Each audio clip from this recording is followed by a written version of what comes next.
What's up mga ka-YouTube? Huwag kang kalimutan na pindutin ng notification bell para updated po kayo sa pinakabagong post ng inyong Papa Dudut. Huwag din kalimutang panoorin ang ating mga almost everyday vlog na ginagawa natin. At syempre, ang subscribe button. Huwag na huwag kakalimutang pindutin ang subscribe button para laging updated sa mga fresh episodes ng Papa Dudut Stories. Papa Dudut Stories. Dear Papa Dudut, kumusta ka at ang mga listeners mo? Hindi ko po akalain na matatagpuan ko ang sarili ko na ginagawa ko ang sulat na ito sa mga oras na ito. Sa madalas kong pamamalagi sa Pilipinas ay napapakinggan ko ang programa mo kapag nagbabiyahe ako at may nagmamanehong driver para sa akin. Susundan pa ito ng pagda-download ng mga tao na kasama ko sa mga lugar na tinutuluyan. At first, I felt na out of character para sa akin na gawin ito. Pero what the heck? Sabi ko nga, you only live once. Pilit kong itinitigil at kinakalimutan ang kagustuhan kong mag-share ng aking storya. Pero sa mga panahon na ito ay totoong parang kailangan ko na ng makakausap. Iniisip ko rin, Papa Dudut, na maaring meron din namang mapupulot na aral mula sa mga pinagdaanan ko. Tawagin niyo po ako sa pangalang Isabel. Bell for short. Isa akong Filipina na matagal nang naninirahan sa Amerika at ngayon ay pinalad na magtrabaho sa konsulado. Ako din ay isa ng ganap na American citizen. Ang trabaho ko ay lubhang mahirap. Maraming biyahe ang ginagawa ko sa loob ng isang taon. Kaya mahirap talagang magplano ng pangmatagalan o di kaya naman ay magkaroon ng permanenteng mga kaibigan o di kaya naman ay tahanan. Naging temporary homes ko na ang iba't ibang mga hotel at homestay sa Pilipinas. Ang buhay ko ay naging predictable. Hotel, kain, trabaho, balik sa Amerika. At paulit-ulit. Ang iisipin ng kahit sino man na ang trabaho ko ay isang dream job. Dahil bukod sa madaming biyahe ay maganda rin ang sahod. Pero ako lang ang nakakakita sa kalungkutan at emptiness na bumabalot sa pagkatao ko. Lubhang maganda ang Pilipinas at madaming lugar na paulit-ulit kong pinupuntahan upang magpahinga. Palawan, Boracay, etc. But I always go alone. In my life of work ay napakahirap magkaroon ng karelasyon or someone to be intimate with. Not only is it a trust issue, it is an issue of stability. Sa edad kong 39, I have resigned to myself na hindi na ako magkakaroon ng isang pag-ibig na permanente. Sa Amerika ay meron akong long-term na seryosong relasyon. Pero hindi na yata ako masaya, Papa Dudut. Kasi hindi ko din siya nami-miss o nananabik na makasama siya. Pero Ruel is the only constant and stable thing in my life right now. Sa isip ko, kung mawawala siya ng tuluyan, ay tuluyan na rin mawawala ng direksyon ng buhay ko. He makes me feel grounded and secured. Para sa akin naman, I am very successful career woman. I work very hard and iniisip ko na lahat ng tinatamasa ko ngayon ay pinaghihirapan ko. I have saved well and at the same time in my life ay namumuhay ng komportable at higit pa sa pangangailangan ko. Sa Pilipinas, since wala naman akong masasabing kaibigan at nag-iisa lang talaga ako dahil lahat ng kamag-anak ko ay nasa Amerika na rin, wala na masyado akong ginagawa tuwing wala akong trabaho o appointments. May mga lugar ako na madalas kong pinupuntahan to make me happy. Even though I do stuff alone. Ika nga, but not lonely. I do a lot of shopping. Nagpupunta sa mga restaurants which are not only expensive but also the best. I then pamper myself by regularly, frequently visiting salon and spas wherever I find them. There is where my story begins. Isang usual na araw para sa akin na matapos ako ng maaga sa trabaho. Mainit sa labas at nakakatamad naman gumawa ng isang outdoor activity. Naisip ko na magpunta ng mall para makapag-shopping. Matagal na rin naman nang huli ako makapamili ng alahas. Paborito kong magsuot ng South Sea Pearls. Pakiramdam ko kasi, it reflects my personality and where I am. Matured, perfect luster, flawless, valuable, elegant, and stable. Pero very intimidating din at times. At gaya ng maraming beses na nagbago ang isip ko sa isang lakaran, ang traffic sa Pilipinas ang nakakapagpaurong sa aking tumuloy sa mall. I don't know how people here survive sa 4 na oras na nakasakay lang sa sasakyan nang walang katiyakan kung kailan ka makakarating sa pupuntahan mo. I am a control freak at ayoko nag-uumpisa ng isang bagay na hindi ako sigurado na matatapos ko at kung kailan ko ito matatapos. I have to know where I am at all stages. So traffic in the Philippines does not suit me at all. Dali-dali akong bumalik sa hotel para makapagpalit ng panglabas habang nag-iisip kung saan makapagpapalipas ng oras bago mag-dinner. Saka ako napansin na parang medyo masakit ang aking balikat. Marahil ay nakuha ko ito sa kulang na 6 na oras na nakasubsob ako sa aking laptop. Napakabigat kasi ng kasong hawak ko ng araw na yon na nakakalimutan kong pati ang pagkain. Nag-decide ako na dumaan sa spa na paborito kong pinuntahan at magpamasahe kahit 1 oras bago ako dumiretso sa dinner reservations ko ng gabing yon. That way ay masarap ang pamamahinga ko sa aking pag-uwi. Tumawag muna ako sa spa upang makapagpabook ng reservations. Inakala ko na maigi na ang magiging maaga pa ko para hindi naman masayang ang oras ko. Ang akala ko pagdating ko ay maayos na ang lahat at ako ay mahaharap ng naaayon sa schedule. Nasanay na ako sa buhay na nakaschedule na minsan ang mabago lang ito ng konti, pakiramdam ko ay napakalaking kasalanan na ang nagawa ko sa aking sarili. Galit din ako sa mga taong mahilig sumira ng oras nila sa mga walang kwentang bagay. Pero mas lalo na kung ang oras ko ang kanilang sisirain. Mahirap na rin sa akin to go back on track kapag nangyari yon. Kaya madalang lang akong sumira sa sarili kong schedule.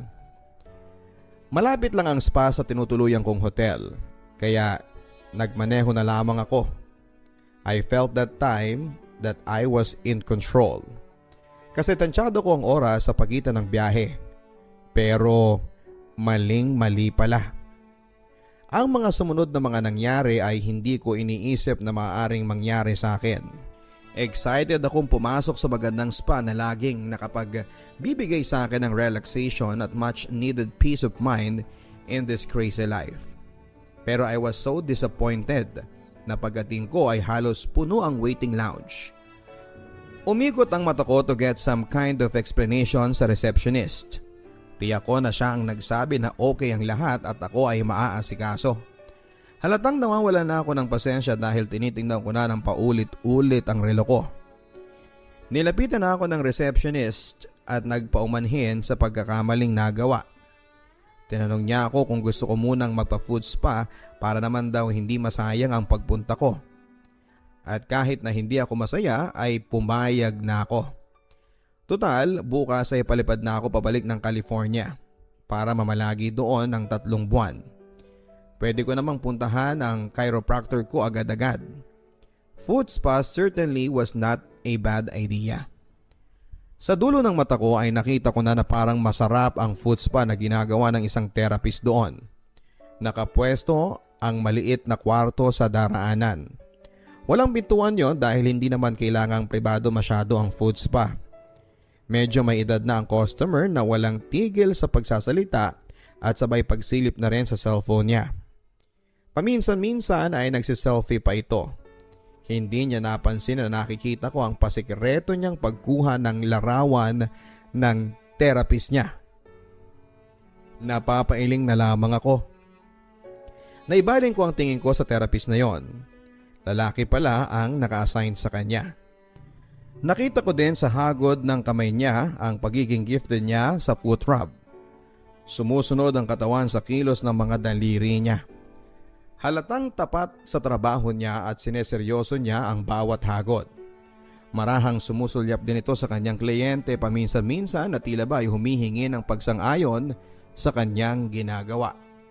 Tahimik siyang nagtatrabaho, nakikinig lang habang ang babaeng nakaupo ay halatang naiingganyo sa ginagawa ng kanyang therapist. Isang sulya pa sa mukha ng therapist ay nalaman ko kung bakit. Bukod sa marunong sa ginagawa niya ay may itsura ito. Paano ko nga naman hindi maiingganyo? Isang mas mahabang sulyap at nakita ko na magaganda ang kanyang mata. Matipuno at mukhang disente. Nangiti na lamang ako, kaya pala. Inayos na ang room kung saan ako gagawin. Mas maliit siya sa regular room na nakasanayan ko sa spa na ito. May isang malaking couch na mukhang komportable at nakakaingganyong mag-relax at umidlip na ng tuluyan. Inakala ko na ang babaeng nag-ayos ng room kanina ang siya ring gagawa ng service ko. Umupo na ako sa pwesto ko, pumikit at ibinabad ang aking mga pagod na paa habang naghihintay ng ilang pang minuto. "Good afternoon po," sabi ng boses. Napatingin ako sa direksyon ng tumawag at doon ay nakita ko ang isang lalaking nakatayo sa pinto ng munting kwarto. Noong una ay hindi ko alam kung paano mag-react sa situation. Hindi kasi nila ako tinanong kung ayos lang ba na lalaki ang maging therapist ko.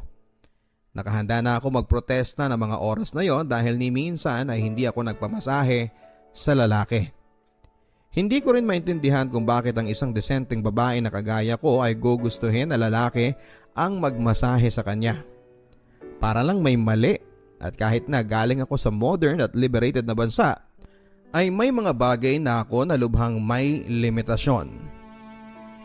It is not that I do not trust the male therapist. Medyo hindi lang komportable na may ibang lalaki na nakakakita sa akin o nakakahawak man lang sa katawan ko at this stage in my life. Medyo hindi na rin kasi ako bata. Though I look young for my age, I feel na nalipasan na rin ako at may mga signs na rin na wear and tear na rin. And this is one of those rules that I have not broken since I have Ruel in my life. Nakahanda na akong tumayo at magreklamo nang maanigan ko ang therapist na nagsalita. Ito rin ang lalaking therapist na nakita ko kanina pagpasok ko dito. May dalawang dahilan, Papa Dudut, kung bakit ayaw ko nang magpagawa sa therapist na ito. Una, marahil ay napagod na ito dahil magkasunod kami ng una niyang kliyente. Maaring tabarin na siya at pangalawa ay isa siyang lalaki. Kaya lang ay nakababad na ang mga paa ko ng husto sa tubig. Kaya kahit tumayo ay hindi ko na nagawa pa. Alistong lumapit na ang therapist at nagumpisa nang ayusin ang mga gagamitin niya para sa aking foot scrub na aabutin ang kulang sa 2 oras. Ewan ko why I just resigned to the fact na sayang naman ang oras ko kung aalis na ako dito sa spa na wala man lang nagawa. Mahaba din ang biyahe ko kinabukasan and I needed some kind of relaxation bago bumalik sa Amerika. Tinignan ko ang binatang nasa harapan ko. Iniisip ko na mukhang binata pa siya. Kung titingnan mo ay mukhang may kaya siya. Hindi naman kailangang magtrabaho at may mga magulang pa na inaasahan. Inumpisahan na niya ang kanyang trabaho. Isa ang napansin ko. Seryoso siya sa kanyang trabaho. Mahusay at metikuloso si Inigo. Inigo ang pangalang nakita kong nakasulat sa kanyang uniform. Mahirap makalimutan ang pangalang ito. Dahil sa mga sumunod na buwan ng aking buhay ay magiging malaking bahagi pala ito. Sa maraming spa ay bawal makipagkwentuhan ng therapist sa kliyente. May mga panahon din na hindi maiiwasan dahil ang kliyente ang nag-uumpisa ng conversation. May mga therapist na walang kibo at diretso lang sa trabaho at patangu-tangu na lang hanggang magsawa ang kliyente at tatahimik na lamang. Nang araw na yon, isang tanong lang ang nagawa ko. Hindi ka ba pagod? Tumingala si Inigo sa akin at marahang umiling. Sabay sabi na mas gusto raw niya ang maraming kliyente. Madalas kong titigan si Inigo. Napakaganda ng hugis ng kanyang mukha. Ang mga mata niya ay medyo chinito. Maganda at perpekto ang ilong at labi niya. Pero ang kilay niya ay tila may sariling buhay. Naririnig ko lang ang kanyang tinig kapag tinatanong niya kung okay ba ang ginagawa niya. Wala ba akong reklamo, etc. Sa lahat ay nagsabi ako na everything is okay. Sa mga oras na yon ay nagsasabi ako ng totoo.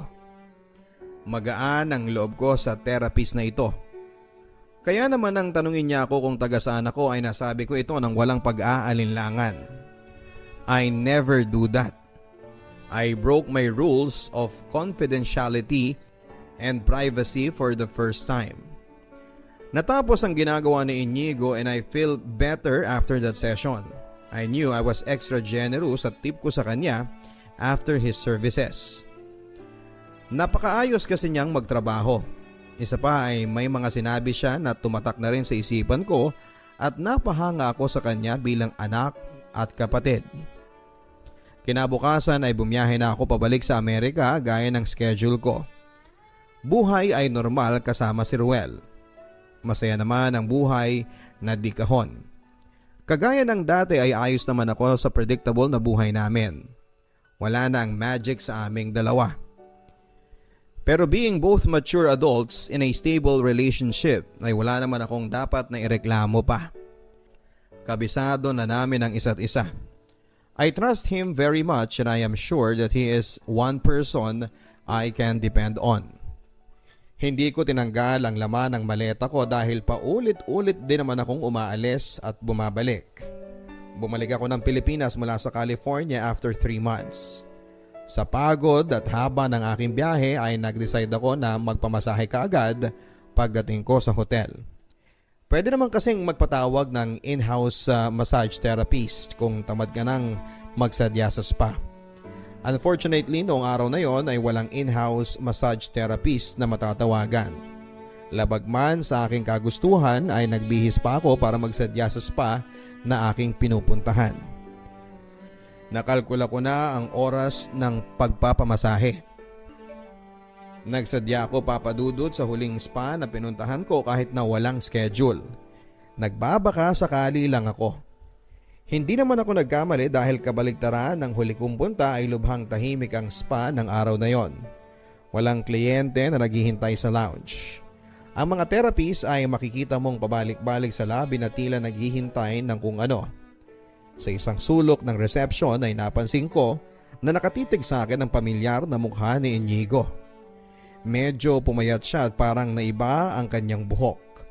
Pero yun pa rin ang magiliw at maganda niyang mukha. Kumaway siya sa akin at good afternoon. Kumusta po ma'am? Ang magiliw niya na pagbati. Nginitian ko siya at marahan akong tumango saka lumapit na sa receptionist. Ma'am, sa Inigo po ba ang gusto niyong therapist?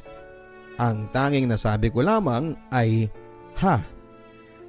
Muli na naman akong hindi nakatanggi kasi nakatingin pa rin si Inigo sa akin direksyon. Kung tatanggi ako ay baka naman ma-offend ito dahil alam niya na nireject ko siya. Mabait naman ang tao and he did not deserve that. Pinapasok na ako roon sa room at pinagbihis na para sa therapy. Sa loob ng kwartong yon ay madilim. Mabango ang kapaligiran.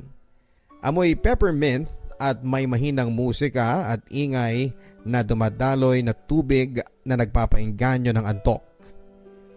Ilang sandali lang ay dumapa na ako sa kama at sa ilalim ng massage towels. Nagsimula na si Inigo sa kanyang trabaho. Nung una ay asiwa pa ako. Bawat gawin niyang instruction sa posisyon ng mga kamay ko ay iniiba ko para matakpan ko ng mabuti ang sarili ko. Alam ko naman na sanay na sila sa trabahong ito at madami na silang nakitang sari-saring katawan. Bumulong siya ng konti and telling me na relax po, baka ma-injure ko kayo. Walang anumang kinikilos na hindi tama ang taong ito hanggang sa ngayon. Tinuloy na niya ang kanyang ginagawa. Ramdam ko ang bawat hagod ng kanyang mga kamay. Hagod na sa wari ko ay sumunod ang bawat hibla ng aking kaluluwa. Kahit minsan ay hindi ako nagkamali siya kapag ako ay nagpapamasahe. Sanay naman kasi ako at hindi nga lang sa lalaki. Ang massage therapy ay marangal na trabaho. na kailangan ng talento at ito ay dapat lamang na igalang maskin hinuman. Of all people, ako ang nakakaalam noon. Pero bakit ba ako tinablan kay Inigo? Bakit ako kinikilabutan na may halong kilig? Napakainit ng kanyang kamay, parang nanunuot sa aking kalamnan. Oh my God, ang sabi ko sa sarili ko. Hindi pwede ito. I was instantly aware of the effect he has on me. Natakot ako na magkamali. Maya-maya ay nakita niya ang epekto niya sa akin. Baka naman mali lang ang basa ko sa kinikilos niya. Minabuti kong umpisahan na makipagkwentuhan sa kanya para maputol ang tensyon na yon. Hindi ko alam kung nararamdaman niya ito dahil sinasabihan naman niya ang biglaan kong pagiging madaldal. Ngiti ang sukli niya sa bawat tanong ko at matipid na sagot. Malapit nang matapos ang session namin at malapit na rin akong umidlip. Napaka-relax ng pakiramdam ko ng sandaling yon. Hindi ko alam kung I was half asleep or I was simply not in my right senses nang maramdaman kong may labing dumampi sa aking noo. Akala ko'y hangin lamang ng aircon na may konting mist kaya hindi ko muna idinilat ang aking mga mata. Pero naramdaman ko rin ang init ng hininga. Mabangong hininga. Dumilat ako at hindi ako nagkamali. Hinagkan ako ni Inigo sa aking noo. Babalikwas sana ako pero hinawakan niya ang kamay ko ng mahigpit at hinalikan din ang mga ito. Nanlambot ako at halos matunaw sa magkahalong kilig at pagtataka. Tinapos na niya ang session niya sa akin ng mga oras na yon. Nalilito akong nagbihes. Sa labas ay dinatnang ko si Inigo at inabot niya ang bagong pamphlet ng span nila na parte ng kanilang trabaho. Akala ko ay iyon ang huli naming pagkikita. Nagmamaneho ako nang hindi ko alam kung paano ako nakarating sa hotel. Umuwi akong nag-iisip, Papa Dudut. Nangyari nga ba ang mga naisip ko o guni-guni ko lang? Si Inigo ay mga 25 years old lamang. Malaki ang agwat ng aming edad. Magkaiba kami at bakit ako? Sa aking pagmamahinga sa hotel na may halo pa ring pagtataka ay pinagmasdan ko ang ibinigay niya na papel. Doon pala ay sinulat niya kanyang cellphone number. Nakatago ito sa maraming letra na tila hindi sigurado kung dapat ba niyang isulat o hindi. Bawal din ito sa patakaran ng spa. To contact the clients. He broke a rule for me. Nalaman ko sa mga sumunod na unang beses pa lamang niya itong ginawa, Papa Dudut. Marami sa mga sumunod na pangyayari sa aming buhay ay hindi pa niya ginagawa sa tanang buhay niya. Ganon din naman ako. Hindi ako matahimik sa nangyaring ito. Pilit kong tinatanggal sa isipan ko. Pero kahit na nakailang shot na ako ng paborito kong tequila sa hotel, ay hindi ko maalis sa isipan ko yon. Naghalong kilig at pagtataka ang naramdaman ko. Pilit kong iniisip na baka sign of appreciation lamang kaya. Pero hindi eh. Iba ang ginawa niyang ito. Bilang isang trained na abogado ay kailangan kong malaman ang buong kwento. Hinanap ko ang cellphone ko at ang maliit na papel kung saan ay nakasulat ang numero. Wala akong lakas ng loob na tumawag kaya minabuti ko na lamang na mag-text sa kanya. Eto ba si Inigo? Ako si Isabel? Ilang minutong katahimikan saka ko nabasa ang katagang I'm sorry po sa aking cellphone. Madaming linggo ang nagdaan magbuhat ng mangyari ito, Papa Dudut. Hindi na rin ako bumalik sa spa na yon, pero hindi ibig sabihin na hindi na kami nagkita pa ni Inigo. Isang gabi na hindi ko inaasahan ay nakatanggap ako ng message sa aking cellphone galing kay Inigo. Samahan mo ko sa pa-check up ko please. Sinisikmura ako parang hindi ko nakakayanin. Ang sabi sa message. Sa totoo lang ay nagulat ako na ako ang naisipan niyang kontakin. Pero nangibabaw sa akin ang pagprotekta ko sa pagkatao ko. Kaya naman minabuti ko na mag-suggest na magpapunta siya ng kapatid niya. Para naman hindi niya isipin lubusan na hindi ko siya pinansin ay nagsabi ako na sasama din ako. Inisip ko na wala naman sigurong magiging issue kung tatlo kaming magkakasama. Nagtataka din ako sa sarili ko kung bakit concerned ako sa kanyang kalagayan. Pero gusto ko talaga siyang samahan para makapagpatingin sa doktor. Lumipas ang ilang oras ay tinawagan ako ng kapatid ni Inigo, si Janine. Nakita kami sa isang coffee shop malapit sa spa na pinagtatrabahuhan niya. Naunang dumating si Janine at nadatnang ko ito na mukhang aburido at baka sa mukha niya ang pag-aalala. "Hi Janine," ang bati ko. "I'm Isabel." Magiliw si Janine sa akin. Mas matanda siya ng konti kay Inigo pero bakas ko na malawak na ang naging karanasan niya sa buhay. May asawa at mga anak na kasi siya, so madami na ring paghuhugutan. Sabi niya ay madaming mabubuting bagay daw ang naikwento ni Inigo tungkol sa akin. Sa bagay ay isang beses na ring pinilit ako ni Inigo na makilala ang kapatid niya na si Janine. Hindi ko alam kung bakit, pero ang sabi niya ay gusto raw niya na makilala ko siya ng lubusan. Nairaos ang pagpapacheck up ni Inigo. Dumiretso ang magkakapatid sa tinutuluyan ni Inigo para makapagpahinga na. Nabanggit nila na ilang araw na lang pala at kaarawan na ni Inigo. Alam kong gusto niya akong yayain para kumain sa labas. Pero nataon naman na kailangan kong magpunta sa vegan para may daluhan na importanteng okasyon na parte ng trabaho ko. Dumating ang birthday ni Inigo noon. Maaga ako sa pupuntahan kong appointment sa isang kilalang restaurant sa vegan. Pero mas may maaga akong natanggap na message sa cellphone ko. "Good morning. Birthday ko at hindi ako papasok ngayon." Nangiti ako. "Happy birthday! Enjoy!" Ang sagot ko na ilang beses ko ding tinype at binura at tinype ko uli. Isang emoticon na smiley ang sinagot niya. Tanghali lang ay tapos na ang appointment ko.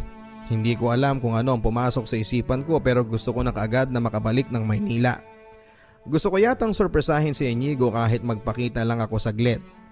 Lingid sa kanyang kaalaman ay tinawagan ko si Janine. Gusto ko kaming tatlo ang mag-celebrate ng birthday ni Inigo. Natuwa naman si Janine sa plano ko. Inisip ko na maghanda ng pagkain sa apartment na nirerentahan nila. At dahil sa medyo gahol sa oras ay nagmamadali na kaming bumiyahe pabalik. Matindi ang traffic na pinagdaanan namin. Hindi ko maintindihan kung bakit sabay-sabay na nag-road repair ang mga dinadaanan namin. Takip silim na noong nasa NLEX pa lamang kami. Hi, baka gumawa na ng plano yon at umalis na kinagabihan. Pasado ang alas 8 na ng gabi nang ma-pick up ko na lahat ng mga pagkain na gusto kong dalhin para sa celebration ni Inigo. Napakabilis kong plinano ang lahat mula sa utensils, food, drinks and cake. Si Janine naman ay nagsabi sa akin na magsasama pa siya ng isang kapatid at pinsan na malapit kay Inigo para mas lalo itong ma-surprise. Hindi na ako tumanggi kasi this day is about Inigo at hindi naman para sa akin.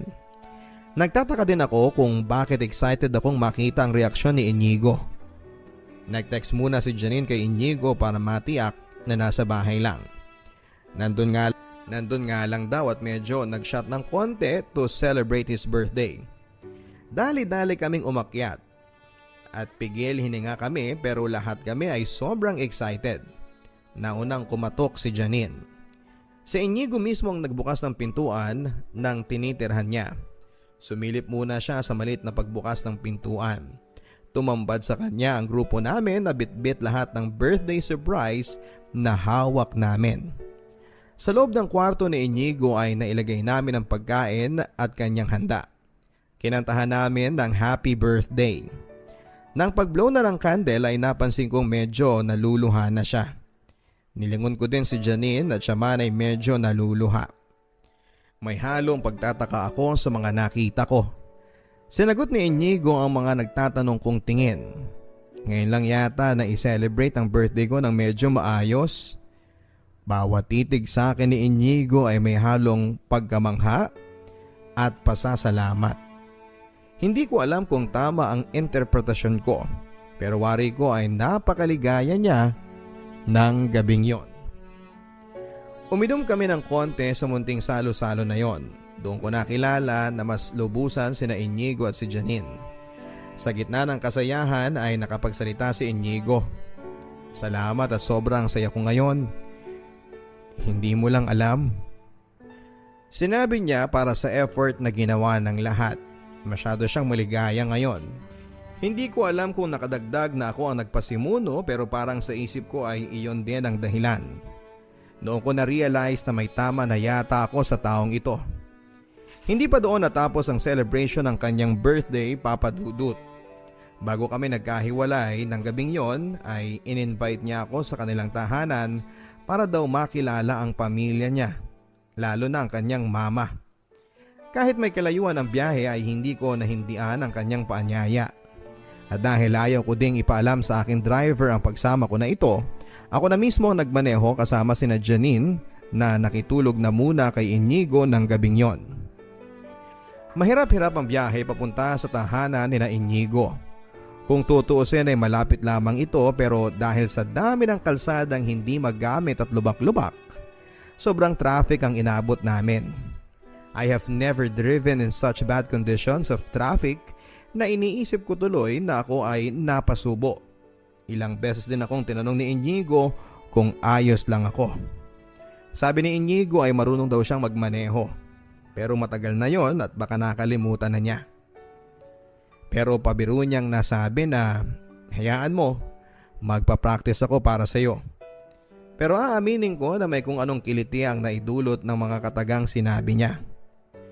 Bago pa kami makarating sa kanila ay dumaan muna kami sa isang grocery para mamili ng pasalubong niya sa pamilya niya. May mga kapatid at pamangkin siya na nakatira din sa kanila. Mabusisi niyang tinignan ang pinamili kung lahat ay merong pasalubong.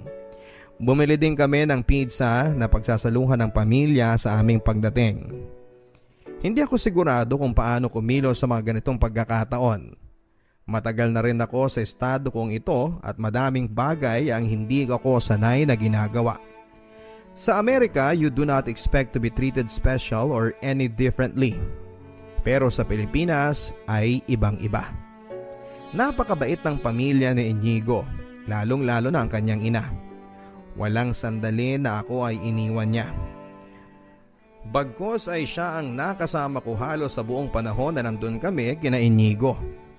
Parang kinikilatis ako magbuhat ulo hanggang sa paa. Pero sanay na ako sa ganito. I do not easily get intimidated. Sa bandang huli ay kasama na din namin ng mama ni Inigo ang ama niya na nagbibidahan. Nalaman ko na madalang makauwi si Inigo sa kanila. Dinescribe ng lahat si Inigo bilang bad boy image, maala Robin Padilla. Astig at hindi mo kakikitaan ng emosyon. Sabi ng tatay ni Inigo sa lahat ng magkakapatid na siya ang buo at malakas ang loob. Hindi nakapagtapos ng pag-aaral si Inigo.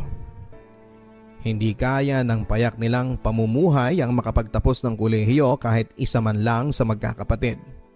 Pero disente silang kumilos at manalita, bagay na iniisip ko ay dahil sa pagpapalaki ng kanilang mga magulang. Bago kami umalis ay naibulong sa akin ni Inigo na gusto raw ako ng mga magulang niya. Gusto? Tanong ko. Baka akala nila sugar mommy mo ako, pabiro kong sabi. Hindi nagustuhan ni Inigo ang biro kong ito. Nakita kong kumilo sa mga kilay niya at medyo pasuplado akong tinignan. Yon ang unang beses na kinakitaan ko si Inigo ng ganong reaksyon. Masigasig akong tinatawagan at dinadalaw ni Inigo halos araw-araw. Kahit lubhang napakabisi ko ay hindi ko nakakayanang tumanggi sa kanya. Lumalabas kami madalas at masasabi kong we are having a blast sa aming newfound friendship. Nag-decide ako na tulungan ko siya sa abot ng aking makakaya bilang nagmamalasakit. May sakit na kanyang ina at sinubukan kong tumulong dito, bagay na nakapagpalapit lalo kay Inigo sa akin. Dahil sa wari ko ay mahal na mahal niya ang kanyang ina. Ingat na ingat ako sa pagtulong sa kanya dahil ayaw kong mabansagan akong sugar mommy niya. Kahit sa isip ko ay wala sa karakter ni Inigo ito. Nagdaan ang mga araw at lalo pang nahulog ang loob ko kay Inigo. Pero hanggang sa puntong yon ay walang pangalan ang aming relasyon. Ganun pa man ay nagkaroon na kami ng pananagutan sa isa't isa. May pagsiselos na nagaganap. Meron na rin kami mga bagay na hindi namin parehong malilimutan kagaya ng pagtuturo ko sa kanya ng pagmamaneho at turuan siyang magsalita ng disenteng Ingles. Tinuruan ko din siya kung paano magbihis ng disente upang makaharap sa mga taong nasa alta sosyedad. At bilang sukli niya ay ipinakilala niya ako sa mundo niya. Lahat ng pamilya niya at maging ang mga malalapit sa kanyang kaibigan ay ipinakilala niya ako. Sa buong panahon na ito ay lahat ay maayos. Mas madalas din siyang umuuwi sa kung saan ako tumutuloy. Parang hindi siya asiwa sa aming sitwasyon. Ako ang madalas na umuurong sa isang lakad o lugar kung saan ay madami ang makakakita sa amin na magkasama. Sa unang 2 buwan ng relasyon namin na walang pangalan ay walang naging problema. Hanggang naisip ko na yayain siya na mag-out of town papunta sa Palawan. Hindi kagaya ng dati ay matagal niyang pinag-isipan nito at nagsabing magpapaalam muna ako kay Jen. Yun lang at nagsabi ako na wala na akong ganang magbakasyon. Ang relasyon namin ay napapalibot ng madaming rules. Karamihan ay flexible naman at masasagupan naming dalawa. Pero may isang rule din si Inigo na hindi negotiable. Nung una ay tanggap ko ito pero nang lumaon ay nahihirapan na ako. May GF din si Inigo, si Jen. First serious GF niya. 2 taong mahigit na. Mahal na mahal ni Inigo si Jen at nakikita ko yon at hindi naman niya ito itinatanggi. Kung mahal niya ako ay hindi ko tiyak. Basta ako ang pinili niyang makasama. Ang sabi lang niya ay ngayon lang siya nagloko kay Jen and he feels very guilty about it. Ang tiyak ko ay mahal ko din siya. May comment siya sa akin kung ito ay dahil sa pagmamahal ay hindi ko tiyak. Wala naman ako masasabi sa kanya. Mas madalas na kasi ako ang nakakasama ni Inigo ngayon. Umikot na ang mundo namin sa isa't isa. Halos ay kasama ko siya araw-araw. Lagi na rin niya akong nasa bahay nila kasama ang pamilya niya at tanggap nila kung ano ang meron sa amin. Because of this ay nagsimula na akong magkaroon ng matitinding competition with Jen. Dahil sa inakala ko na may karapatan na ako. Sa tuwing aabot sa puntong pinapapili ko siya ay nakikiusap siya na huwag kong hingin na mamili siya o iwan niya si Jen. Kung wala lang daw si Jen o Roel ay wala na kami dapat pag-isipan. Batid daw niya na magkaiba kami at pwede ko siyang bastang iwanan. Hindi ko din naman daw siya pipiliin kung ako naman ang hingan niya nito. Mahabang 3 buwan din na itinago ni Inigo kay Jen ang nangyayari. Aaminin ko na mas gusto ko na wala na lang Jen. Pero kung hindi kakayanin ni Inigo ay kaya ko namang magparaya. Ayaw ko siyang masaktan. At this point ay minabuti ko na siyang pahintuin sa pagpasok niya sa spa dahil madami na ring nakakaalam sa nangyayari sa amin. Hindi magtatagal ay matatanggal din siya sa trabaho dahil sa bawal ang nangyayari na yon. At nagawa niya. Hiningi ko sa kanya na ipagpatuloy niya ang pag-aaral niya. Gusto ko kasing magkaroon siya ng magandang kinabukasan. Pumayag naman siya at sa isip ko ay mas makakabuti naman ito para sa kanya. Masaya ang lahat at nakita kong nagbago sa mata ko si Inigo. Nagkaroon siya ng pambihirang lakas ng loob at confidence sa sarili niya. Pero may mga rules pa rin kaming kailangang sundin sa aming dalawa. Hindi kami nagsasabay sa anumang lakaran. Medyo nag-iingat din kasi ako na may makakita sa amin. Hindi ko kinakahiya si Inigo. Nahihiya lang ako na mas matanda ako sa kanya. I also want to protect the sanctity ng opisinang pinagtatrabahuhan ko. Ganito kami sa loob ng maraming buwan. Namalagi muna ako sa Pilipinas upang magpahinga at masamahan ko din si Inigo. It is at this point ng samahan namin na gusto ko nang malaman kung ano ang meron sa amin. I know at this age na hindi na ako dapat nag-aasta na para ba akong bata na kailangan ng label ng aming samahan. Pero sa isang control freak na katulad ko, mahalaga sa akin na alam ko ang boundaries ko para makakilos ng nasa ayon. Isang araw ay nilakasan ko ang loob ko. Inigo is not a show type of person. What you see is what you get. Pero makikita mo na malinis ang intensyon niya sa'yo. Yun nga lang dahil astig, there will be things na wag mo nang hintaying pag-usapan ninyo. Dahil wala kang makukuhang sagot. Inigo, panimula ko na medyo may pag-aalinlangan. Pwede ko bang malaman kung ano ang nakikita mo kapag tinitingnan mo ako? Alam kong medyo kakaiba ang tinanong ko sa kanya. Natatakot ako na humingi pa siya ng paliwanag o hindi ako sagutin gaya ng inaasahan ko. Pero nanatili siya sa kinakaupuan niya at sinabi niyang isang maasikaso at mapagmahal na girlfriend. Para sa isang tao na mausisa at sigurista na katulad ko ay hindi sapat ang hindi malinaw. Kaya naman nilakasan ko ang loob ko. Tayo ba o hindi? Isang siguradong tugon ang sinabi niya sa akin. Tayo. Mahal kita. Hindi ko alam kung hindi mo ito nararamdaman. Sana makita mo ang effort na ipinapakita ko sa iyo araw-araw. Nandito na nga ako sa iyo eh. Umpisa pa lang ay alam mo na matipid ako sa salita dahil ako ito. Sabi niyo nga astig ako eh. Pero kung hindi mo pa nakikita ang pinaparamdam ko, sana naman ay isang araw ay ma-realize mo din ang mga bagay na hindi ko kayang sabihin. Sa paglilinaw namin ng estado ng relasyon namin ay medyo nawala ang agam-agam ko na isang sugar mommy ang tingin niya sa akin. Sa totoo lang ni minsan ay hindi ko siya kinakitaan ng kung anumang pagkaasiwa sa edad namin. Kung meron man, ang sabi niya ay gaya din ng ordinaryong babae, tinotopak din daw ako. Hindi naman daw siya basta-basta napipikuan sa ganito. It takes a lot for him to give up on a relationship. In fact, sabi niya ay hindi siya nangiiwan. Hanggat may pag-asa ang relasyon ay aayusin niya. Nakikita ko nga ito at mahirap ang relasyon na trianggulo. Laging merong masasaktan at mahihirapan. May panahong masaya, may panahon na ubod ng lungkot, sakit at hirap. Marahil ay matira na lamang ang matibay. Patuloy ang aming pagsasama ni Inigo. Madami kaming masasayang panahon as we enjoy the same things tulad ng basketball, chess at etc.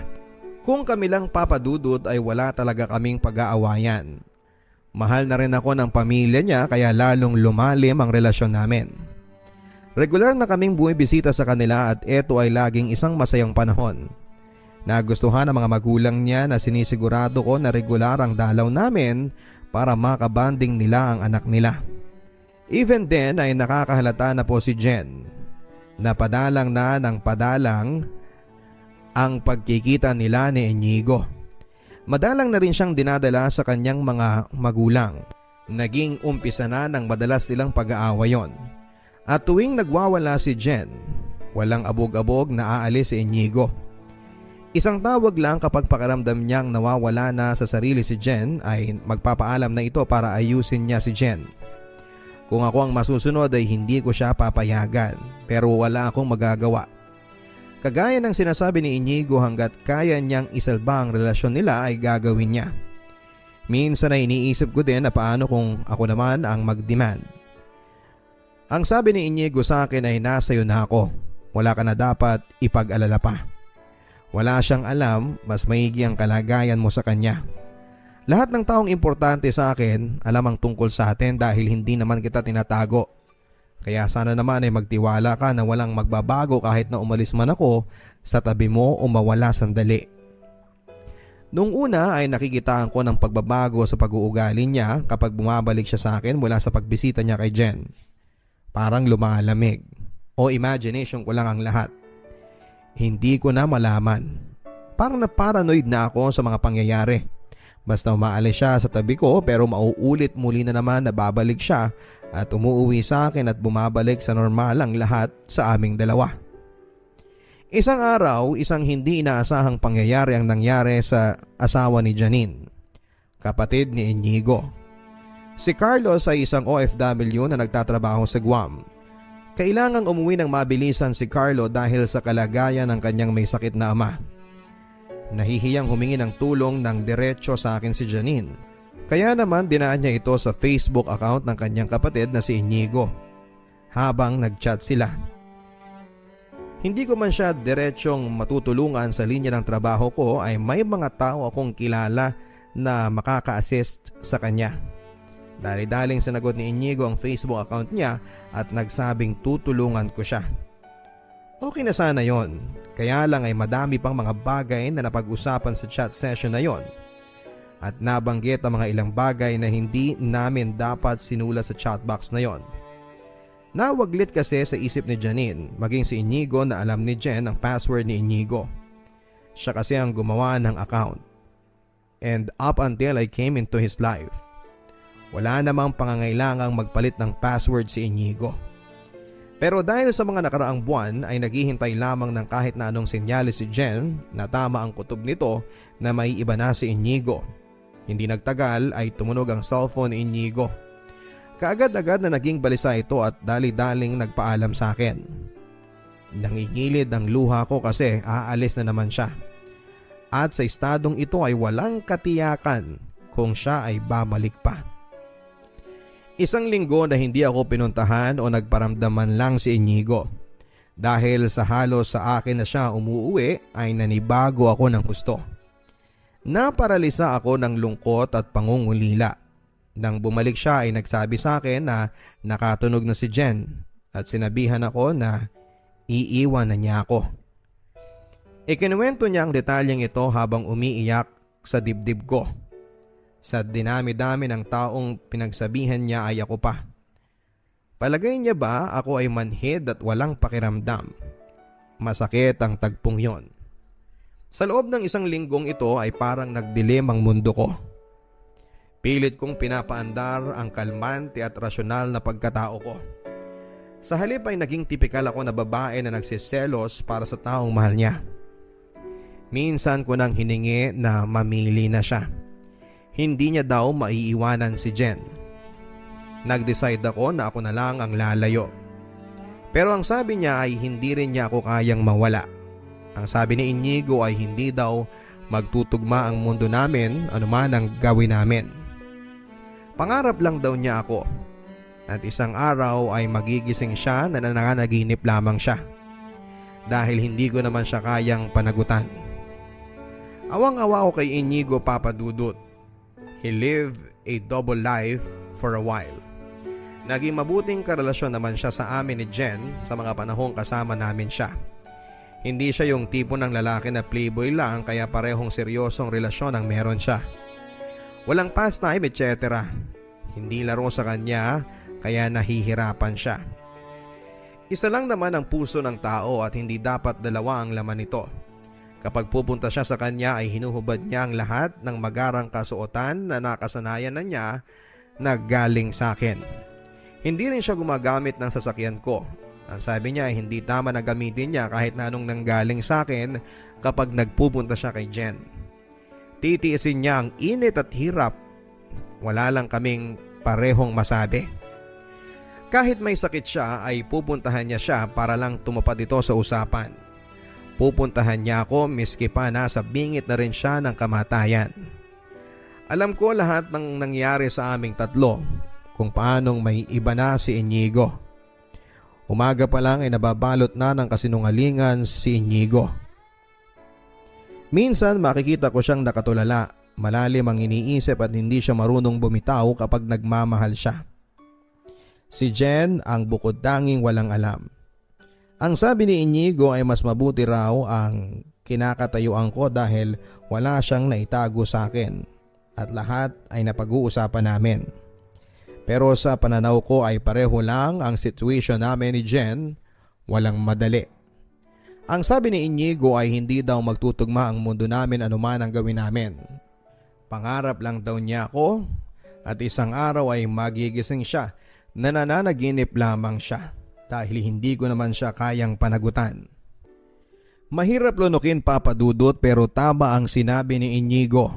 Mahal ko siya pero hindi ko siya kayang ipaglaban. Madaming kadahilanan. Mostly kung ano ang sasabihin ng mundo. We are incompatible at malayo ang aming agwat sa madaming bagay. Alam ko na mahal ko siya pero is it enough? Hindi ko ito masasagot. I only make calculated risk. at sa amin ni Inigo ay mas madami ang masasaktan kesa sa hindi. Kaya ginamit ko na ang matalino kong isip para mag-decide. Patuloy na sinusuyo ni Inigo si Jen habang nagsasama kami ng maiksipang panahon. Pero may dapat magbigay. Sa ngayon ay nandito na ako sa Amerika on an extended leave of absence. Pilit kong pinaghihilom ang sarili ko. Nag-decide ako na iwanan na siya ulit sa tahimik niyang mundo. Mundo na hindi ko dapat pinasok.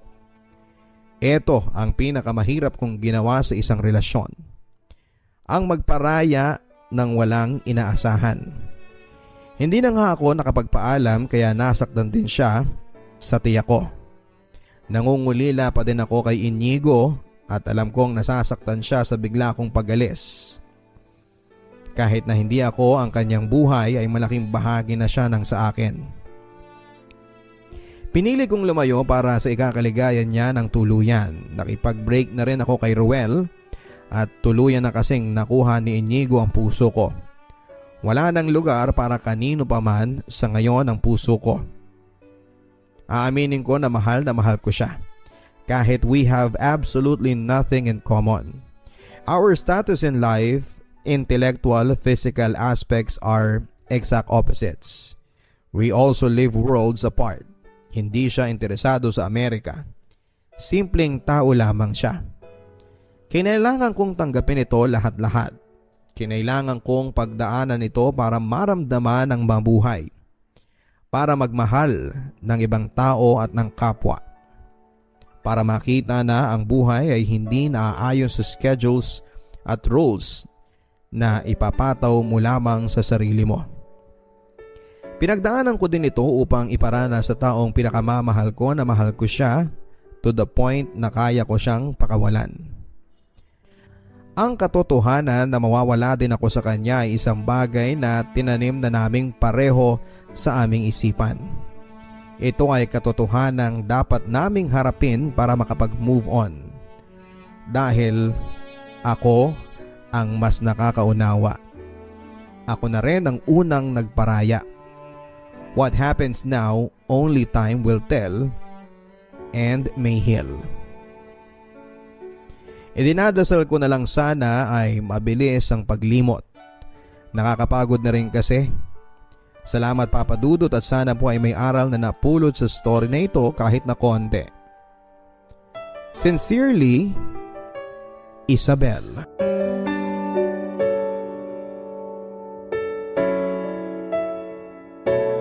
Magandang araw sa inyo mga ka-YouTube. Huwag kakalimutan na mag-subscribe, mag-like, mag-share at mag-post ng inyong mga comments sa ating Papa Dudut Stories. Dear Papa Dudut, magandang araw po sa inyo at sa inyong mga taga-subaybay sa inyong sikat na programa. Papa Dudut, ako po si Jolly Bert. Isa ako sa inyong mga taghanga mula pa noong nag-aaral ako ng kolehiyo sa aming probinsya. Hindi pangkaraniwan ang aking kwento. Ito po ay tungkol sa pagkatao ko at sa taong hindi ko inaasahang minahal ko ng husto. Bata pa lamang ako ay alam ko nang silahis ako. Pero hindi ko ito tanggap at hinayaan ko na lamang ang nararamdaman ko. Papadudot, laki po ko sa hirap. Nakikisaka po ang mga magulang ko kaya tuwing walang pasok noon ay nasa bukid lagi ako at nagtatrabaho. Lahat na yata ng gawaing bukid ay naranasan ko na, maging sa construction. Kaya todo trabaho kami noon, may pambayad lang sa matrikula at allowance namin. Kung may pinapagawa sa amin ng mga guro namin tulad ng linis ng bakuran, kami kaagad ng kapatid ko ang tinatawag nila. Hanggang sa umidad na ako ng 20 noon, napapaisip pa rin ako sa aking sarili. Lagi akong nagsisimba noon at hinihiling ko na lamang na gabayan niya ako sa aking nararamdaman. Wala pa kasing masyadong internet noon at kulang pa ako sa kaalaman tungkol sa nararamdaman ko. Hindi ko naman kayang sabihin sa iba lalo na sa pamilya ko ang aking nararamdaman noon. Iniisip ko naman kasi na hindi naman problema yon. Mas pinoproblema pa namin noon ang kakainin namin sa pang-araw-araw. Wala naman po akong naririnig sa ibang tao at sa pamilya ko tungkol sa akin kasi hindi po ako halata. hanggang nakapagtapos ako ng kolehiyo taong 2008. Agad akong lumuwas ng Maynila pero para hanapin ang kapalaran ko at napadpad nga po ako sa Pampanga bilang marketing sa isang meat shop noon. Papadudot, doon sa trabaho ko ay madami akong nakilala at sinubok na nga ang aking pagkatao noon. Marami akong mga naging kaibigan. Kahit pa nga hindi ako approachable na tao, Papadudot. Dahil na nga siguro sa aking sitwasyon at baka malaman nila ang tinatago ko. Nakilala ko si Randy, Papadudot. Kasama ko siya sa trabaho at napakabait ni Randy sa akin. Halos araw-araw kaming magkasama noon kasi stay-in po kami sa trabaho. Ang tanong sa akin ni Randy ay bakit daw napakatahimik ko. Akala niya daw ay masungit ako kasi never daw ako nakipag-usap sa mga katrabaho. Papadudot, tulad na nga ng dati ay hindi ko pa rin pinagbigyan ng sarili ko at manhid pa rin ako sa aking nararamdaman. Palakwento kasi si Randy sa mga bagay at ako naman ay napaka-husay lang sa pakikinig. Kay Randy ko nararamdaman noon ang higit pa sa pagiging kaibigan. Hindi ko maunawaan at ito'y pilit ko pa rin iniiwasan. Lagi akong sinasama ni Randy noon sa bahay nila tuwing bakasyon namin at pinapakilala niya ako sa mga kaibigan niya. At aaminin ko, Papadudot, na madami sa mga kaibigan niya ang may itsura. Hindi ko naman maiwasan na matuwa sa panahon na yon. Pero magaling talaga akong magtago at magpigil ng nararamdaman ko. Hanggang kaibigan lang talaga ang pinipilit ko sa sarili ko para sa kanila. Para hindi lang masira ang pagtingin nila sa akin hanggang sa lumipas nga ang taon, Papadudot, ganito pa rin ako. Ika nga, never been kissed, never been touched pa rin. Hanggang sa maisipan ko noon na mag-girlfriend. Hanggang sa may mangyari na nga sa amin noon ng girlfriend ko pero mas matimbang pa rin ang nararamdaman ko sa kapwa ko lalaki noon. Kaya hindi rin kami nagtagal noon ng girlfriend ko, Papadudot.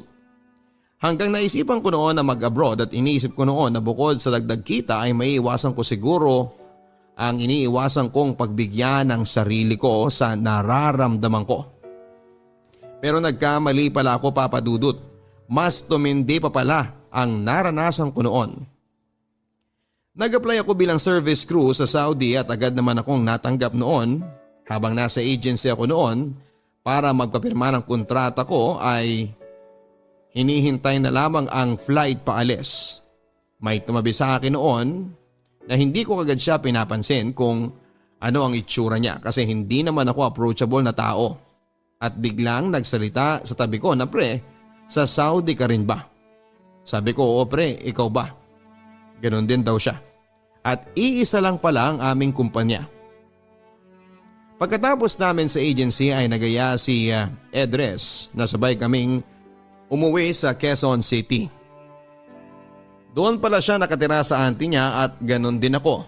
Nakatira din ako sa auntie ko noon. Ilonggo din pala si Edres, Papadudot, at baguhan lang din sa Maynila noon. Ganon din kasi ako dahil sa Pampanga pa ako mas tumagal noon. Bago kami umuwi noon ay niyaya muna ako ni Edres sa Luneta Park, Papadudot. Hindi ko pa alam yung Luneta Park sa panahon na yon. At doon ay kumain muna kami sa isang kainan at doon ko nakita na gwapo pala si Edres. Matangkad at malinis ang kanyang mukha. At the same time, nagising na naman ng natutulog kong nararamdaman. Pinasakay ako noon ni Edres ng bus at siya naman ay sa jeep dahil magkaiba ang dadaanan namin noon. Gabi na noon nang dumating ako at masaya ako noon kasi sa wakas ay nakapunta ako ng Luneta Park. Noon kasi ay sa TV ko lang nakikita yon. Pero mas masaya pala ako na nakilala ko si Edres. Kinabukasan noon ay nag-usap muna kami noon sa text message ni Edres. Hindi pa kasi kami marunong mag-Facebook noon.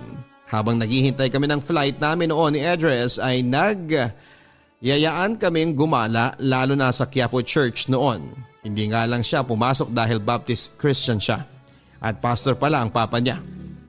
Papadudol, pareho din pala kami ng kwento ni Edres. Laki din siya sa hirap sa Negros doon sa Kapasan sa kampo sa kanila doon. Madami kaming pinag-usapan ni Edres sa buhay namin. Tinatanong niya ako kung saan ang GF ko, ang sabi ko ay kakahiwalay ko lang. Si Edres naman ay wala pang girlfriend sa panahon na yon. Priority niya muna daw na makapagtapos yung kapatid niya dahil matanda na raw ang papa niya. Hanggang dumating na nga ang pag-alis namin, Papa Dudut. Masaya ako dahil dito pa lang sa Pilipinas ay may kaibigan na ako. Hanggang dumating na kami ng Riyadh noon, swerte naman kami ni Edres noon na magkasama pa rin kami sa isang accommodation. Magkaiba nga lang kami ng store na pinagdyutihan noon. Papadudot doon ko nga nakilala ng lubusan si Edres. Mabait, tahimik lang din at masarap ding magluto. Sabi nga ng mga kasamahan namin magpinsan daw kami dahil magkahawig daw kami. Sabi ko naman sa loob ko ay mas gwapo naman si Edres. Sinakyan lang namin noon ni Edres ang paniniwala nila na magkamag-anak kami. Kasi okay lang naman sa amin at wala namang problema. Papadudot habang tumatagal lalo pang lumakas ang nararamdaman ko noon kay Edres at pilit ko pa rin iniiwasan ang magkamali. Iniisip ko pa rin ang sinasabi niya na ako daw ang eldest brother niya at siya naman daw ang youngest brother ko. Sabay kami magluto at maglaba noon, Papadudot. Basta kahit saan kami magpunta noon ay kasama ko siya. Papadudot parehong wala kaming cellphone noon na pang Facebook. Ang meron lang kami noon ay di keypad na cellphone. Hanggang yung isang kasamahan ko sa store ay binenta sa akin ang luma niyang tablet na pwedeng ipang Facebook. Agad na binuksan ko ang Facebook ko noon dahil bago kami pinaalis, pinagawa kami ng Facebook ng agency.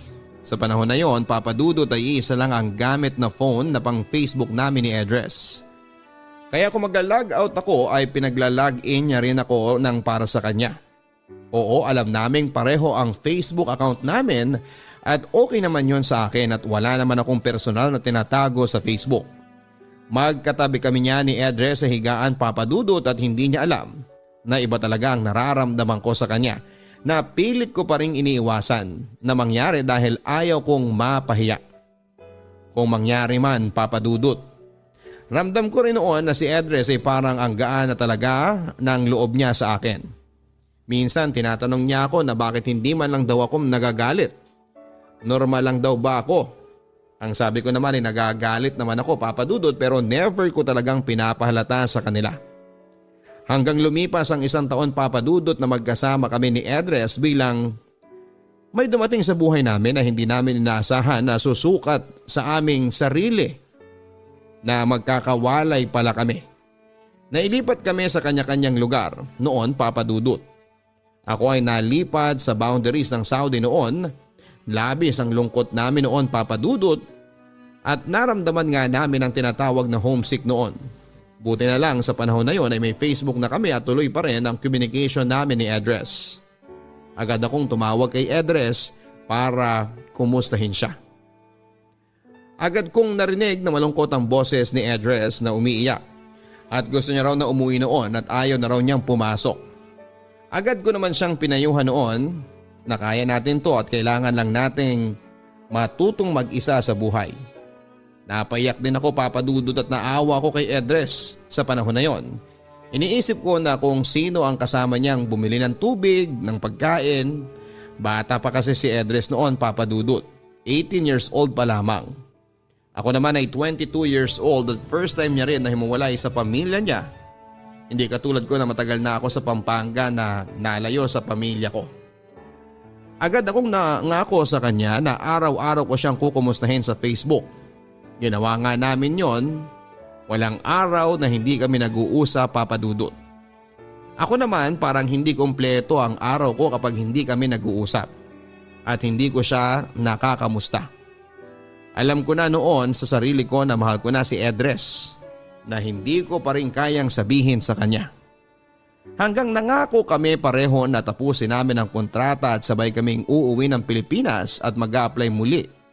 Yon ang pinangako namin, Papadudot, sa isa't isa. Bumili kami noon ng kalabaw para ibenta namin na pang-apply namin ulit sa Maynila noon. Alam naman ng mga magulang namin na kilala niya rin si Edres ng pamilya ko at ganoon din siya. Hanggang matapos na ang kontrata namin noon, Papa Dudut, excited na kaming pareho noon na mag-apply kaming muli na medyo malaking sahod na. Si Edres, Papa Dudut, nakapagpaalam na siya at sigurado na ang exit visa niya. Ako naman, Papa Dudut, ay may problema. Malapit na ang pag-uwi ni Edres noon. Ako naman ay ayaw pa rin payagan ng Egyptian na manager ko. Agad kong sinabi kay Edres na hindi ako makakasabay sa kanya ng pag-uwi at mauna na siya. Doon na lang kaming magkita sa Maynila. At hindi ko inaasahan, Papa Dudut, ang sagot niya. Nagpauto na naman daw ako sa mga boss ko. Nauto na nga daw ako sa pagpunta ko dito, magpapauto pa rin daw ba ako ulit. Hindi na lamang ako sumagot kay Edres sa panahon na yon. Hindi na kami nag-usap noon ni Edres, Papa Dudut, hanggang dumating ang time ng pag-uwi niya. Pero bago siya umuwi ay nag-message pa siya sa akin. Sinabi niya na mag-ingat daw ako. Agad akong nag-respond naman sa kanya na huwag siyang mag-alala. Magkikita pa rin tayo sa Maynila. Tuloy pa rin ang mga plano natin. Mauna ka nga lang muna. Hanggang lumipas, Papa Dudut, ng isang buwan, nakauwi na rin ako ng Pilipinas. Napakiusapan ko kasi ang manager ko na babalik ako. Si Edres noon ay nasa Negros na. Ako din ay umuwi na sa amin at tinapos ko muna ang pangarap ko na bahay sa aking mga magulang. Kung noon ay kahoy at kawayan ang bahay namin, ngayon ay pinasemento at regalo ko sa mga magulang ko yon. Hanggang bumalik na rin ako sa Maynila noon para tuloy din ang plano namin ni Edres. Hanggang sa nagkita na nga kami ni Edres. Nakita kong gwapo pa rin ang kaibigan ko na lihim kong minamahal. Agad niya akong inakbayan noon ni Edres at sobrang isang taon din kaming hindi nagkita noon. Lalo pa siyang naging gwapo dahil sa mga suot niya. Agad kaming nag-apply noon sa agency. Kung noon ay nakikitara lamang kami, nag-upo na lamang kami ni Edres ng isang room sa Maynila, Papa Dudut. Pero hindi pala talaga siguro swerte naming umalis. Kasi hindi pa kami natanggap. Wala pang bakante. Naisipan namin noon, Papa Dudut, na umuwi muna ng probinsya sa Iloilo kasama si Edres. Tawag na nga ng nanay ko kay Edres ay parang anak na niya. Pumunta kami sa mga bundok at tourist spot sa amin, Papa Dudut. Parang ayaw na nga bumalik ni Edres sa Maynila. Masaya na siya sa amin. Agad ko naman siyang pinakilala si Edres sa mga best friend ko na ngayon ay mga guro na sa public school sa amin. Kagaya ko rin sila na lihim ang pagkatao. Agad akong sinamahan ng dalawa kong kaibigan kahit na hindi ko daw aminin sa kanila about kay Edres ay ramdam na raw nila. Pero hindi ko na rin pinansin ang pang-aasar ng dalawa kong BFF at bumalik na kami ni Edres sa Maynila noon. Pero mailap pa rin sa amin, Papa Dudut, ang pag-a-apply sa abroad. Hanggang sa naisipan ko na lang mag-apply muna sa local sa Maynila. At agad naman akong natanggap sa isang paliparan sa NAIA. Si Edres naman ay nasawa na rin sa pag-apply sa abroad at agad na nagtrabaho sa isang mall sa Pasay. Hanggang lumipas ang ilang buwan, Papa Dudut, dahil may kalakihan naman ang kita ko noon sa airport. Ako na lang ang sumagot noon sa aming upa at si Edres naman ang sumasagot noon sa aming pagkain. Free naman kasi ako sa pagkain sa work habang naka-duty at si Edres naman namamasahe pa kasi mas malapit ako sa work ko kung saan kami nakatira. Pinagbilinan kasi kami ng nanay ko na huwag naming pabayaan ang isa't isa sa Maynila. Hanggang dumating ang araw na nabarkada si Edres, Papa Dudut. Wala na sa oras ang kanyang pag-uwi at minsan isang beses ay umuwi siya sa boarding house ng barkada niya. Hanggang ako ay sinama niya sa inuman. Hindi kasi ako uminom ng alak masyado, Papa Dudut, isang beses lang sa isang taon basta hindi ko talaga gusto ang alak. Pumunta kami dalawa sa isang bar sa Pasay, agad na lumapit sa amin ang mga kababaihan doon, Papa Dudut. Ako naman noon ay kinausap ko lang ang babae noon. Saka sa loob ko ay hindi ko talaga gusto ang lugar na yon. Hanggang halos tinamaan na rin ako ng alak, Papa Dudut. Madaling araw na noong umuwi kami ni Edres. Okay lang daw yon, enjoy naman daw namin ang aming mga sarili. Pagdating sa bahay, lasing kaming pareho noon, Papa Dudut, pero agad akong sumuka pagbaba ng jeep. Kumain muna kami ng goto at pagdating sa boarding house na nakahiga na kami kaagad. Hindi ko inaasahan ang mangyayari na sa buong buhay ko ay hindi ko pa naranasan. Magkatabi sa higaan kami noon at hindi ko mapigilan na yakapin siya, Papa Dudut. Hindi naman siya gumalaw noon at tulog na rin siya. May nangyari nga sa amin ng gabing yon, Papa Dudut. Kinabukasan noon ay hindi ko na alam kung ano ang gagawin kasi pagising ko ay nakapasok na siya sa trabaho. Nagluto muna siya ng pagkain namin. Pagdating niya noon, hinintay ko lang na tanungin niya ako pero wala naman siyang nasabi na parang walang nangyari. Hanggang uminom na naman kami. Lumipas ang isang buwan pero lagi akong overtime kaya limitado ang oras ko noon. Nagbar naman kami ni Edres noon pero wais na ako. Hindi na ako umiinom ng madami at siya na ang nalalasing noon. Umuwi na kami noon, Papa Dudut. Napilitan pa nga kami mag-taxi kasi halos hindi na niya kayang lumakad. Pagdating sa boarding house ay agad ko siyang pinalitan ng damit noon, Papa Dudut, at doon na naman ay hindi ko napigilan pa ang nararamdaman ko. Hindi ko alam kung gising ba siya noon or hindi pero parang sure akong gising siya noon. Kinabukasan ay ganun pa rin, parang walang nangyari. Walang ilangan, Papa Dudut, naging busy na rin ako sa trabaho naming pareho noon at napansin ko na hindi na siya masyadong umuwi. Kung umuwi man siya ay late na, saka minsan pagdating ko ay may kausap siya sa phone niya. Pinapatay niya kaagad pagdating ko. Isang araw ay nakiusap siya sa akin na ipasok ko daw siya sa work at ginawa ko din yon kasi di hamak na mas malaki naman ang kikitain niya doon. Pinagkamalan pa rin kaming magkamag-anak kasi magkahawig daw kami. Sa ibang department lang siya na-assign noon pero isang building lang kami, Papa Dudut. Napansin ko na busy na si Edres sa bagay na hindi ko alam at sure, minsan tuwing day off niya ay hindi na siya umuwi at lagi siyang nawawala paggabi. Sabi niya ay nagpapahangin lang daw siya sa labas. Agad naman akong naniniwala at wala naman akong karapatan pang tanungin siya. Hanggang mag-file siya nga ng leave at nagpaalam na uuwi muna sa kapatid niya sa Tarlac noon. Hindi ko inaasahan noon ang susunod na mangyayari. Kachat ko kasi ang kapatid niya at sinabi ko na nandyan ba si Edres. Kahapon pang umuwi dyan. Wala pa nga daw. Agad akong nagtaka noon. Naka-off na naman ang phone niya at dito ko na nga naisip ang bagay na hindi dapat pwede. Pinakialaman ko ang pribado niyang Facebook account. Nagtry akong mag-login sa Facebook account niya, Papa Dudut, at doon ko nga nalaman na may girlfriend na pala siya. At matagal na sila at sa panahon na yon ay nasa hotel sila, Papa Dudut, noong mga time na wala siya. At doon pala siya natutulog sa girlfriend niya sa Laguna. Nakikita ko pa ang masaya nilang picture habang nasa loob sila ng hotel. Sobrang sakit pala, Papa Dudut. Pero wala naman akong magagawa dahil wala namang kami at kaibigan ko lamang siya. Hindi ko rin inaasahan ang natuklasan ko na yon. Yun pala ang magpapalaya sa akin, Papa Dudut. Nilakasan ko na lamang ang loob ko na tanggapin yon, Papa Dudut, kasi para talaga si Edres sa babae at hindi para sa akin. Sa panahon na yon, sana nilakasan ko ang loob ko na sabihin sa kanya na mahal ko siya. Kaya lang ay hindi na nangyari yon. Agad kong tinanong si Edres pagdating niya sa bakasyon. Naglasing ako noon, Papa Dudut, ayaw niyang aminin na sa GF niya siya nagpunta. Sinabi ko sa kanya na nakita siya ng kaibigan ko sa department na lumabas ng hotel. Sabi niya sa akin, madali daw akong maniwala sa mga chismis. Lasing lang daw ako at matulog na. Pero naging makulit na rin ako noon at sinasaway naman niya ako sa pag-inom. Pero naubos na rin ang alak na iniinom ko, Papa Dudut. Alam ko na may mali ako, Papa Dudut. Nasabi ko sa kanya ang salitang alam kong mali. At ito ay ginagamit mo lang pala ko.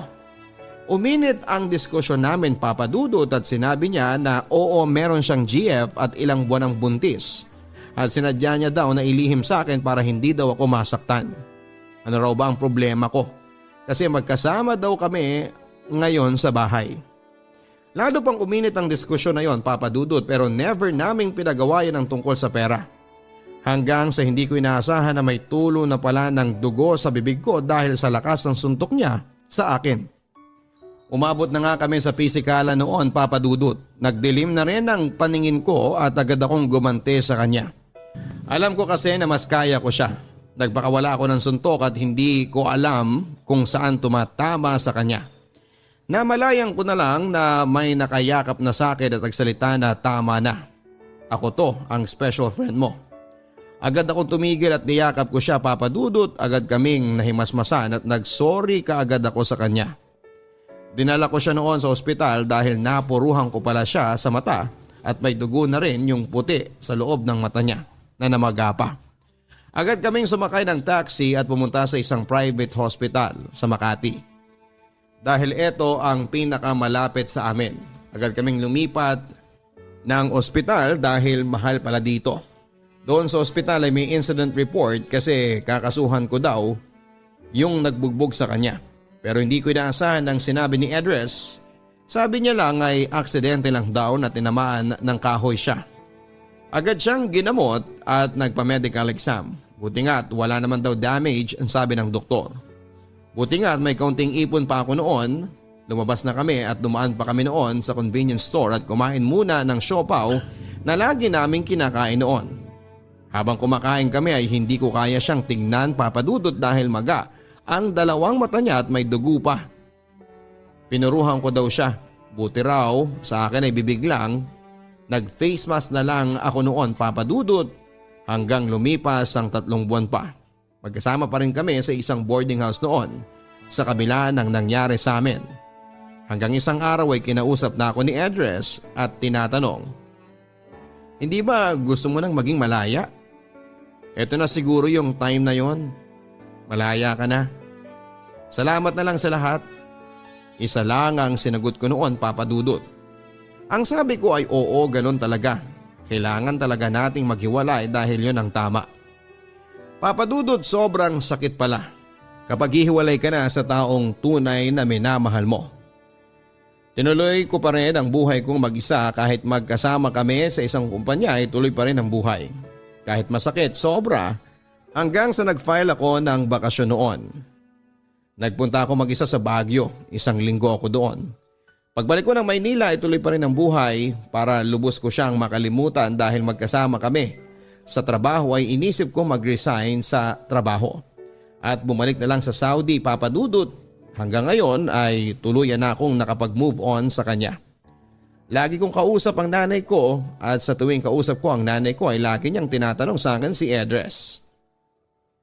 Wala kasi kaming nasabi sa mga nangyari sa amin ni Edres.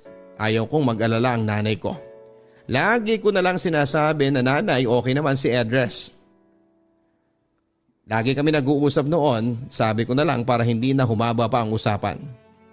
Sa ngayon, Papa Dudut, na pandemya ay nabalitaan ko sa mga kaibigan sa Maynila na nagtanggalan ng tao sa kumpanya namin. At nakasama doon si Edres. 3 years na kaming hindi nag-uusap noon ni Edres at kinamusta ko siya sa Messenger. Nag-friend request ako sa kanya at agad naman siya nag-reply na kumusta na raw ako at malaki na rin pala ang anak niya. Pinag-apply ko na lang siya sa agency na kilala ko at agad naman siyang tinanggap. Pero nasa ibang kumpanya at lugar siya, Papa Dudut. Sabi ko sa sarili ko, Papa Dudut, ang pagpapatawad pala ang makapagbibigay ng katahimikan sa buhay natin. Yan ang totoong move on. Nagmahal lang kasi ako at alam kong hindi mali yon. Hindi naman namin ginusto yon dahil naramdaman kasi yon. Hindi mo naman kailangang aminin sa ibang tao na silahis ka dahil hindi naman importante yon. Ang importante ay tanggap mo ang sarili mo kung ano ang ibinigay sa iyo ng Diyos. Dahil yon ay may purpose ang Diyos sa iyo. Ngayon, Papa Dudut, ay may GF na rin ako at nagtatrabaho sa government office sa Pilipinas. Inihiling ko na lang sa Diyos na sana ay siya na ang binigay niya sa akin. Salamat, Papa Dudut, and God bless. Lubos na gumagalang, Jolly Bird.